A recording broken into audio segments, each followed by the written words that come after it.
요한일서 2장 1절을 읽어보겠습니다. 나의 자녀들아, 내가 이것을 너희에게 쓰면 너희로 죄를 범치 않게 하려 함이라. 사도 요한은 이 글을 쓰는 이유를 구원받은 너희가 함부로 죄를 짓지 않고 살게 하기 위해서라고 밝혔습니다. 그리고 이어서 죄를 지었을 경우에 처리 방법이 나옵니다. 만일 누가 죄를 범하면 아버지 앞에서 우리에게 대언자가 있으니 곧 의로우신 예수 그리스도시라. 그러나 이는 항상 죄 속에 파묻혀 생활하는 사람들에게 해당하는 말씀이 아니라 부지중에 또는 부득이한 상황 중에서 죄를 지었을 경우에 처리 방법을 말한 것입니다. 어떻게 생각하면 사도 요한은 병 주고 약 주는 분처럼 보입니다. 방금 죄를 지어서는 안 된다고 해놓고는 곧이어 만일 우리가 죄를 범하면 아버지 앞에서 우리에게 대언자, 곧 의로우신 예수 그리스도가 있으니 걱정할 것 없다고 말하고 있으니 말입니다. 성경이 말하는 참된 원리를 모르면 이 말씀이 무엇을 이야기하는 것인지 도무지 알 수가 없습니다. 저는 우리 죄를 위한 화목 제물이니 우리만 위할 뿐 아니요 온 세상의 죄를 위하심이라 라는 말씀이 있는가 하면 만일 누가 죄를 범하면 아버지 앞에서 우리에게 대언자가 있으니 라는 말씀도 있습니다. 우리의 죄는 화목 제물이신 예수님이 십자가에 달려서 흘리신 피로 말미암아 단번에 다 용서되었습니다.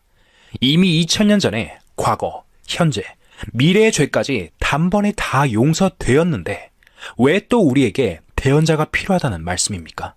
예수님은 두 가지 역할을 하십니다. 하나는 화목 제물로서의 역할이고 다른 하나는 대제사장으로서의 역할입니다. 화목 제물이 되신 예수님과 부활 승천하여 하나님 앞에서 그 제물로 제사 드리는 대제사장으로서의 예수님은 같은 예수님이지만 그 역할은 각각 다릅니다. 십자가에서 돌아가신 예수님은 자기의 피로써 우리의 죄를 단번에 해결해 주심으로 화목 제물이 되셨습니다. 예수님이 십자가에서 흘리신 피는 사람 앞에 흘린 것이 아니라 하나님 앞에 흘린 것입니다. 하나님은 그 아들의 피를 보시고 세상 모든 사람의 죄를 단번에 용서하셨습니다. 그렇기 때문에 우리만 위할 뿐 아니요 온 세상 죄를 위하심이라 라고 한 것입니다. 칼빈은 이렇게 말했습니다. 예수님이 온 세상 사람들의 죄를 지고 가신 것이 아니라 택한 백성의 죄만을 위해서 돌아가셨다고 주장했습니다. 그러나 그 생각은 잘못된 것입니다. 우리가 하나님 앞에서 죄를 용서받으려면 하나님의 마음이 풀어져야 합니다. 우리가 죄 용서를 받느냐 못 받느냐 하는 것은 우리 마음에 달려있는 것이 아니라 하나님의 마음에 달려있기 때문입니다. 다시 말하면 하나님 편에서 용서를 해주셔야 한다는 뜻입니다. 예수님이 십자가에 달려 돌아가셨을 때 온 세상 사람의 죄가 다 해결되지 않고 믿고 구원받은 사람의 죄만 해결되었다면 하나님은 불공평하신 분입니다. 이 세상에 태어났던 사람들 가운데 구원받은 사람보다는 구원받지 못한 사람이 훨씬 많습니다. 그리고 앞으로 태어날 사람 중에도 구원받을 사람보다 구원받지 못할 사람이 월등히 많을 것입니다. 그리고 지금 약 5천만 명이 넘는 우리 한국인 중에 구원받은 사람이 얼마나 되겠습니까?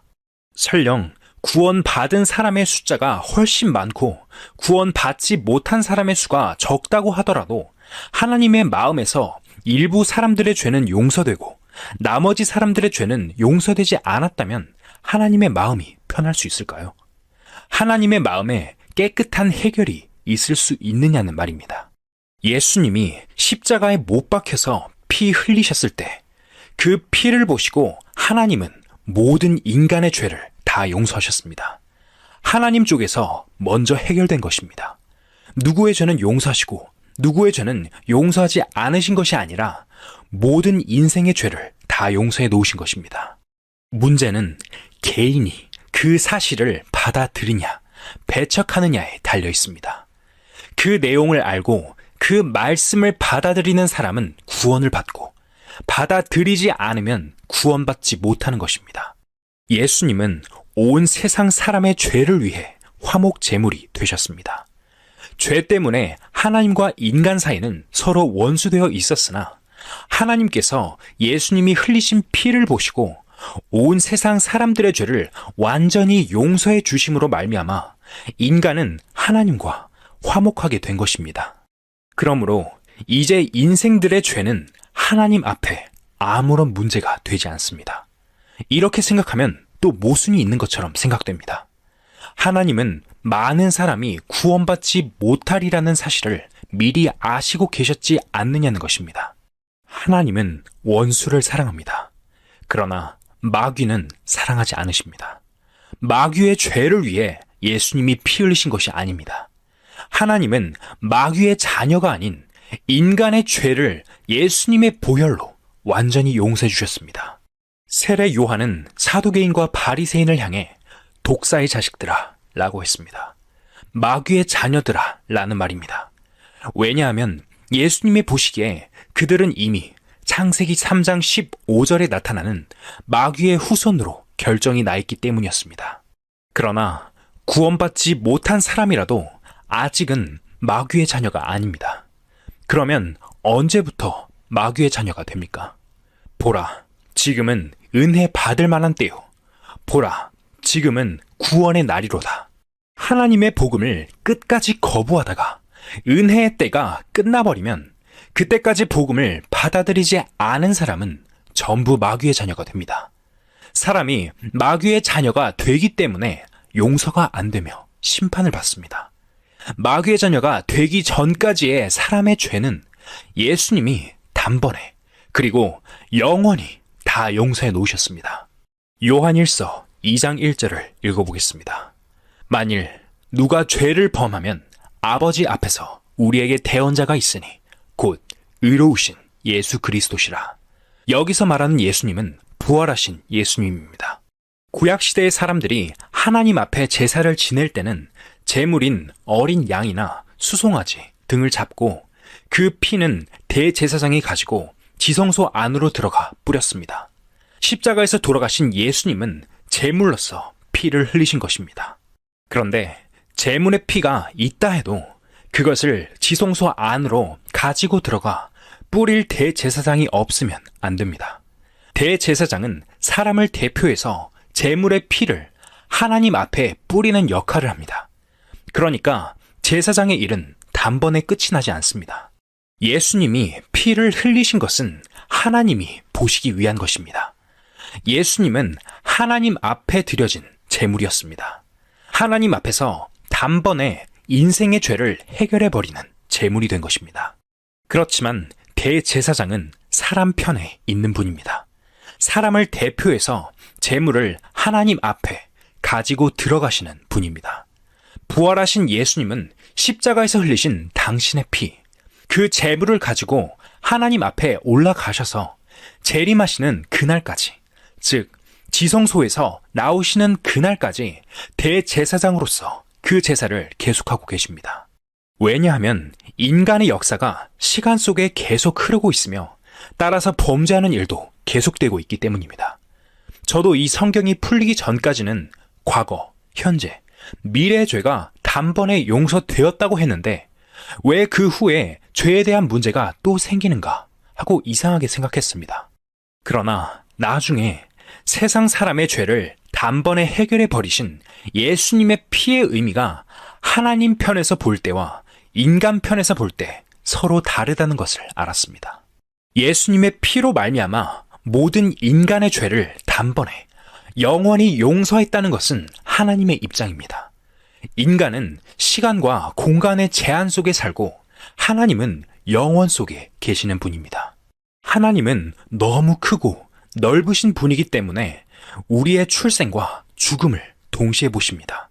그런 하나님 편에서 볼 때는 예수님의 피로 말미암아 인간의 모든 죄는 단번에 그리고 영원히 용서된 것입니다. 그러나 인간 편에서는 그렇지 않습니다. 인간의 역사는 모든 인간의 죄가 단번에 용서되었듯이 단번에 모든 사람이 구원받고 끝나버리는 것이 아니라 시간 속에서 계속 펼쳐지고 있습니다. 과거에 살았던 사람, 현재 살고 있는 사람, 미래에 태어날 사람이 있습니다. 따라서 과거의 죄도 있고 현재의 죄도 있으며 미래의 죄도 있는 것입니다. 이처럼 인간은 흐르는 시간 속에 살고 있기 때문에 예수님의 제사가 부활하신 날부터 재림하시는 날까지 계속되지 않으면 안 되는 것입니다. 우리의 대제사장이신 예수님은 지금도 자신의 보혈로 하나님 앞에 계속 죄 사함을 위한 제사를 드리고 계십니다. 때문에 우리의 죄가 지금도 하나님 앞에 사함받고 있는 것입니다. 이것이 우리를 위해 피를 흘리신 예수님과 그 피를 가지고 하나님 앞에서 제사장으로서 계속 제사를 드리고 계시는 예수님과의 차이점입니다. 보라, 지금은 은혜 받을 만한 때요. 보라, 지금은 구원의 날이로다. 라는 말씀에 나타난 구원 받을 수 있는 은혜의 기간은 예수님이 제사를 드리는 기간과 일치합니다. 예수님의 제사가 끝나버리면 은혜의 때도 끝나버리며 이 세상에 구원의 역사는 없어집니다. 그 후에 짓는 죄는 절대로 용서되지 않습니다. 우리가 구원받은 이후에 죄를 지어도 죄 때문에 심판받지 않는 이유는 예수님이 자기의 보혈로 계속 제사를 드리는 대제사장으로, 대언자로 하나님 앞에 계시기 때문입니다. 그러므로 우리 성도들이 죄를 지을 경우 그것을 빛 가운데 드러내놓고 자백하기만 하면 지금도 주님이 우리를 대언해 주시는 대변자로 계시기 때문에 분명히 모든 문제가 해결되는 것입니다.